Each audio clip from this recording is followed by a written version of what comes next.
So it's just great to be here in their home, and I want to thank them for hosting this today and for being great Democrats everywhere. It is back. I just came from a town hall over at Sleepy Hollow Elementary. My district goes from the Prince William County line in Centerville down to the Government Center, down the Parkway, West Springfield, Community College, and then out to Lake Barcroft. And I tell you, you can't believe the difference in one end of the county to the other. It's like we're on a different planet. And it's a little more in the middle, this part of the world, but out on the western side, folks move out there and to get as much house as they can for their money. They spend most of their time commuting. You go out there and I'll knock on a door and somebody will come. I lose it by 70%. Usually out there, they say, "Dave, I'm sure you're a nice guy. I'm sure you're working very hard. I'm sure I'd like the heck out of you, but I'm never going to vote for you." Go to Lake Barcroft, an entirely different experience. People engaged with the county, been here a long time. They get it. They understand that government is something that you have to invest in. You have to get involved in it. It can't just be about your local PTA and your Little League sports team. It takes getting involved in the county government, and I think that's what we as Democrats do best.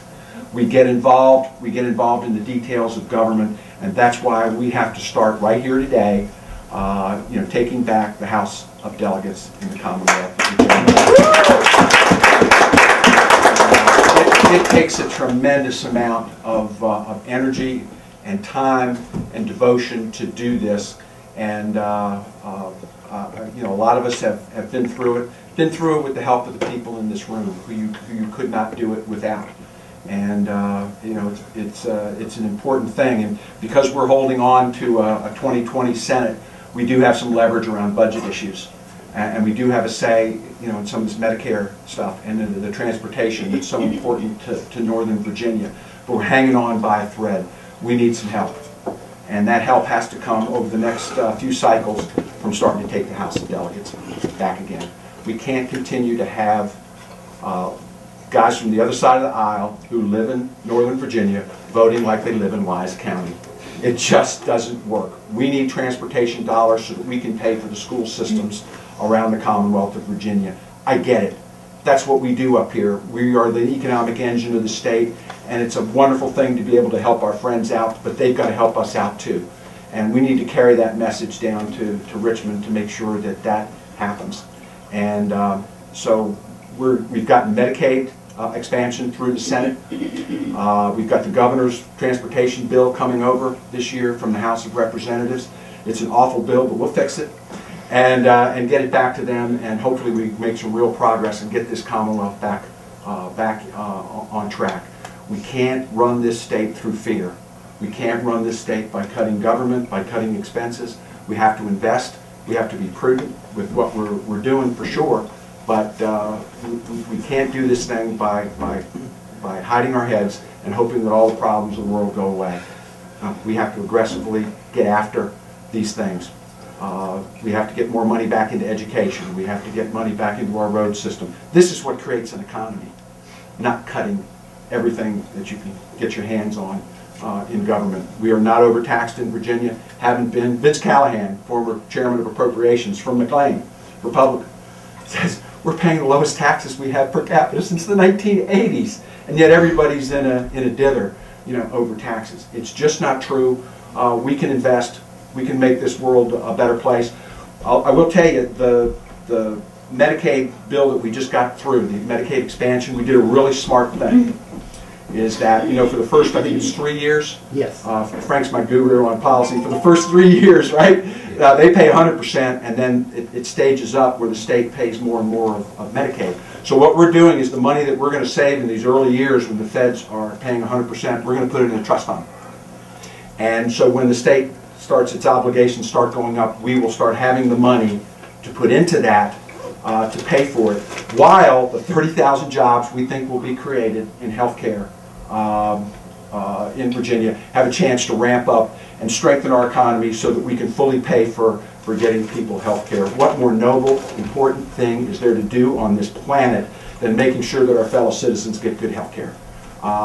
that our children get educated. And that's what Democrats are about. And that's why the gentleman I'm about to introduce to you here, where's he hiding? There he is, has stepped up to say, I want to make a difference. I have democratic values. I know what's going on in Richmond. I know the things that are not being represented as they should be down there, and I want to make a change. And Ed is stepping up. He stepped up early. He's never vacillated. He's never hesitated.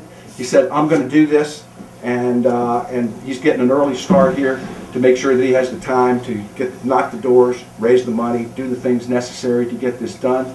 He's my friend. He's a Democrat. Going to win this seat. Ed Deitsch. Thank you.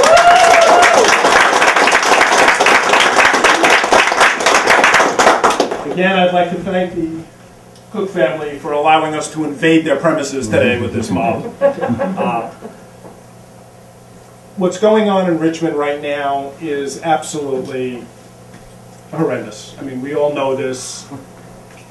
We try to expand voting hours, get told we can't afford it, but they want to fund an $18,000 study for our own currency.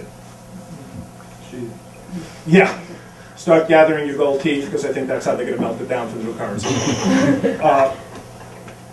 On the environment issues, you look at the transportation bills that they were trying to put through. Originally, they were going to start fining people that had hybrids.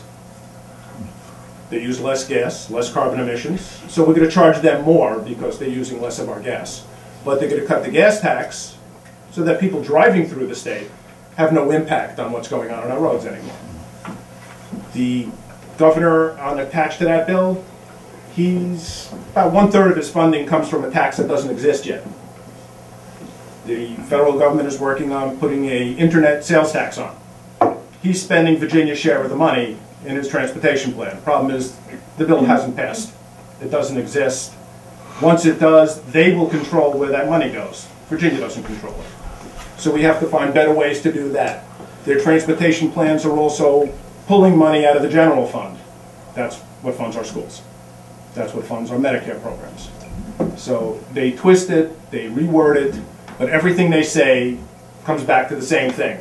Schools are going to have less money to deal with it, so our education system is going to fall. I believe, David, we're on, what, 2008 spending levels right now in the school system? Right about there. Okay. Virginia is the 4th richest state per capita income in the country. For us to be on 2008 spending levels on schools is ridiculous. For our Medicaid system right now, we're ranked 47th in the country. So the Medicaid expansion is obviously paramount. 300,000 more Virginians will get covered if they can get this through the House. These are the things that we really have to work on. I mean, Dave Albo, we all know he's famous for his stint on the House floor, where he was talking about how his wife wouldn't sleep with him because he was voting for the transvaginal ultrasound bill. Great story, David. Nobody cares on the House floor. That's for you and your friends somewhere else. That was also a major embarrassment. This makes national media. The fact that Bob Marshall, again, tried to put through a bill where any of the gun regulations that are going on from the federal government, he wanted to make it illegal for the state of Virginia to enforce any of this. These are the people we have down in Richmond right now, ladies and gentlemen. We need to get more Democrats in there who are going to care more about bringing jobs up here, getting our education system back up. We were at one point the #1 state in the country for business. The way to get that back is to make it so that if you're moving a business here, you want to know how are you people getting to work? What kind of life are they going to have when they get here? If our education money keeps being drained, our roads are not being repaired properly, nobody in their right mind is going to move a business here. These are the things we have to fix. These are the reasons I'm running. I appreciate all of your support. I'm hoping you'll all be out there behind me. We need your help. We need to get more Democrats in, as the senator said. We're working this year. We have a gubernatorial race. We've got lieutenant governor coming up, attorney general coming up. If we could break the streak that this state has had, where a year after a presidential election, we tend to fall asleep. We can take all 3 of those seats and get a few more people into the House of Delegates. We have a chance to turn this state around. Bring it back to where it's supposed to be. Thank you. thank you all for coming out. I appreciate your support. We have a very large cake inside over there, which I'm hoping you'll eat because I really don't want to take it home. So please help yourselves to a piece of cake. Again, thank you all for coming out here. I appreciate your support.